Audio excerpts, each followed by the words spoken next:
மதிப்பிற்குரிய அவைத்தலைவர் அவர்களே, நேற்று அவையில் நடந்த சம்பவம், இதே அவையின் ஒரு மதிப்பிற்குரிய உறுப்பினர்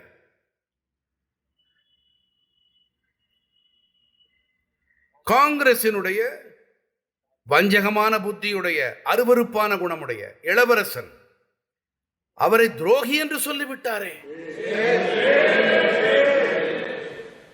அகங்காரம் எந்த அளவுக்கு வானையெட்டும் வகையில் வளர்ந்திருக்கிறது. மேலும் காங்கிரஸை விட்டு எத்தனையோ பேர் வெளியேறி இருக்கின்றார்கள். அது எத்தனை துண்டுகளாகி இருக்கின்றது. பலர் வேறு கட்சிகளுக்கு சென்றிருக்கிறார்கள்.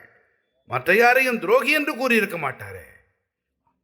ஆனால் நேற்று அவரை ஏன் துரோகி என்றார் தெரியுமா? ஏனென்றால் அவர் சீக்கியர். இது சீக்கியர்களுக்கு அவமானம். இது குருமார்களின் அவமானம். மேலும் காங்கிரசினுடைய ஒவ்வொரு அணுவிலும் சீக்கியர் மீதான வெறுப்பு இருக்கிறதே, அதனுடைய ஒரு வெளிப்பாடுதான். அவர் இதே அவையின் மதிப்பிற்குரிய உறுப்பினர்.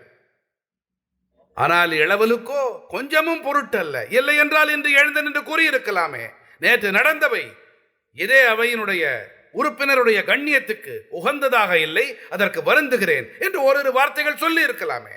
ஆனால் சீக்கியர்களுக்கு எதிராக அவர் மனதில் படிந்திருக்கும் வெறுப்புணர்வு, இதன் காரணமாகவே அப்படி நடந்து கொண்டார். மேலும் அவருடைய குடும்பம் தேசத்திற்காக உயிர் தியாகம் செய்த குடும்பத்தைச் சேர்ந்தவர் உறுப்பினர். அவர் தன்னுடைய அரசியல் கொள்கைகளை மாற்றிக்கொண்டார் என்பதற்காக துரோகி என்று அழைப்பீர்கள். மேலும் என்ற துரோகி என்ற சொல் லேசான சொல் அல்ல. என்னுடைய நாட்டு மக்களை ஒருவர் துரோகி என்று அழைப்பதை எப்படி தேசம் பொறுத்துக் கொள்ள முடியும்? அதுவும் அவர் ஒரு சீக்கியர் என்பதால் துரோகி என்று அழைப்பீர்களா? மிகவும் அவமானகரமான விஷயம். இப்படிப்பட்டவர்கள் காங்கிரஸை முட்டு சந்தில் கொண்டுதானே நிறுத்துவார்கள்.